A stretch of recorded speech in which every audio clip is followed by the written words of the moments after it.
Hey everyone, welcome back. Our next guest is an award-winning, multifaceted performer who's taking the stage by storm again in her new one-woman show From Poor to Rico, a love letter to her indigenous Afro-Taino Jibaro culture in Puerto Rico to spiritually enrich audiences during this time of crisis and to help all imagine something more than Puerto Rico being a playground for the 1%.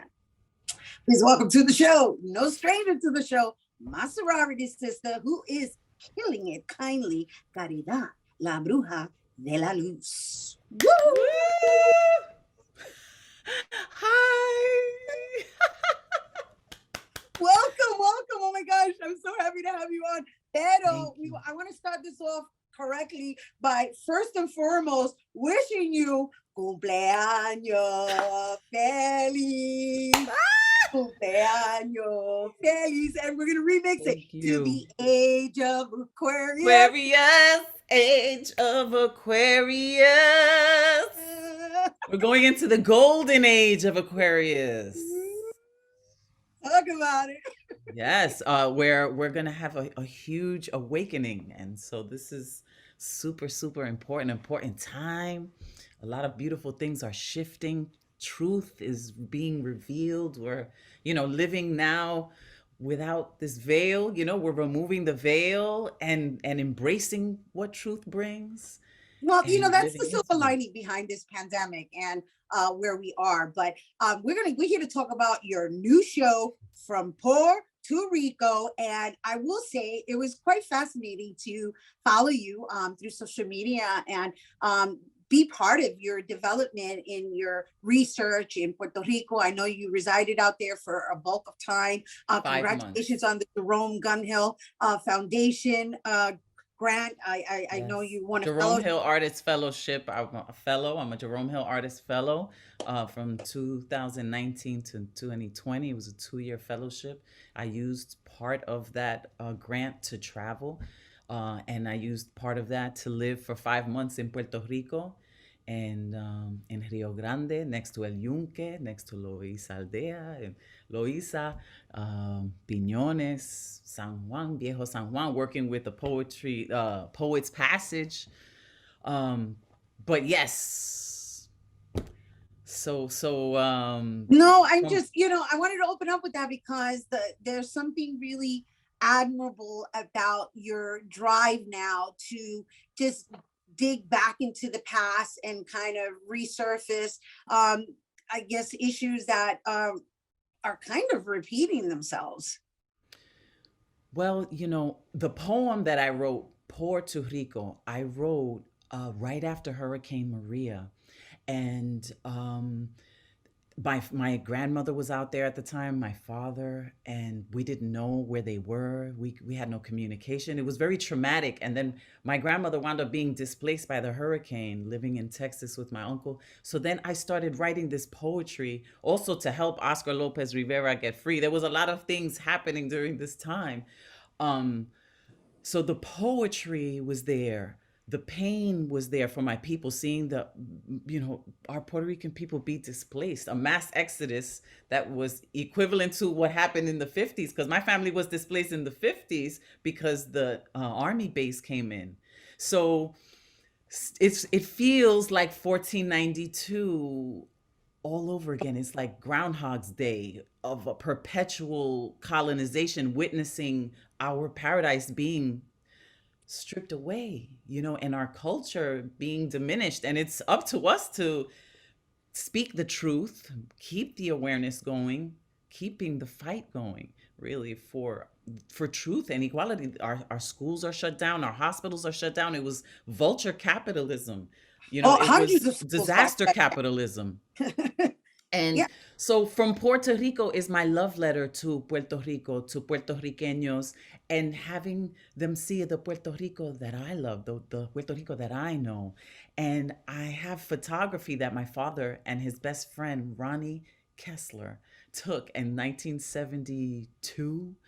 And, Are we going to do a of, show of, and of tell? photos like this Los Bueyes, being pulled to cultivate the land, where we learned, where when we lived off the land.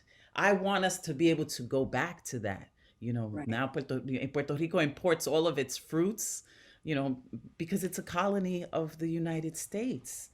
And, there's a fight for statehood. And I don't want statehood for Puerto Rico. I don't want Puerto Rico to become another Hawaii, and we still Right. have a chance as Commercialized. Puerto Well, it is Ricanos. somewhat commercialized, though. It is. It's already happening, I but know. I the know. awareness, of a Puerto Rico that I always want remembered, uh, needs to happen. And that's what the show is about, really. It's really my love letter. It's satirical at parts, because we within our own people have our differences, and I'm looking for a way to unify, Exactly. Yeah, unify us all.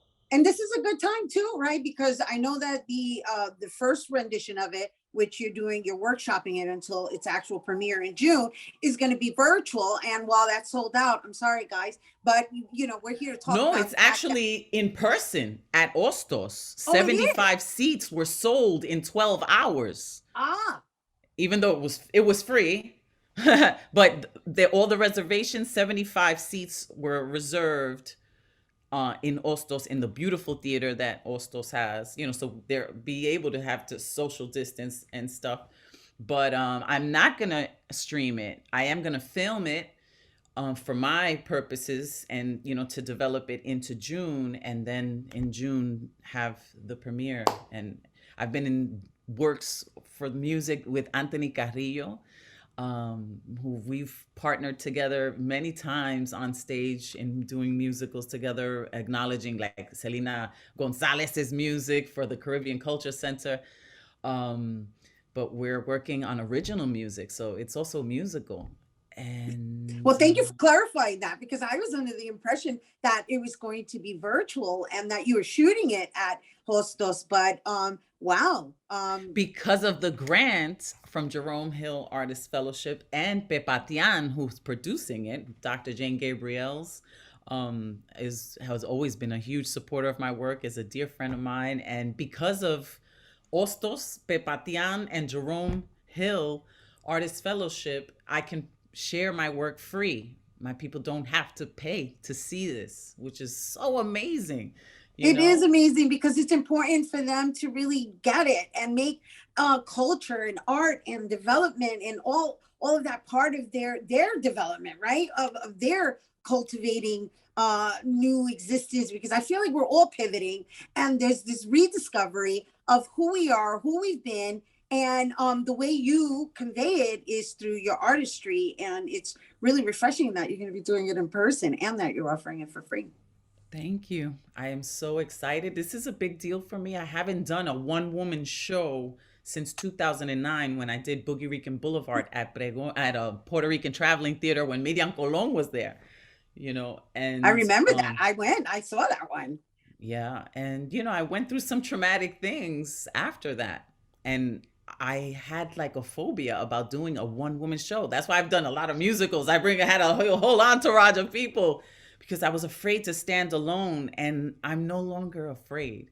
And this is also, a journey into that, releasing whatever it was that was holding me back, and just sharing what it is that I love from a place of love, for the culture that I adore, our Puerto Rican people and our New Eurekan people. Our New Eurekan culture is, I was in denial of being a New Eurekan at one point. Like, I was like, no, I'm strictly Puerto Rican.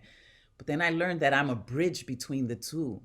And it's just, I feel like it's my duty to share this work in honor of my ancestors and in honor of my family.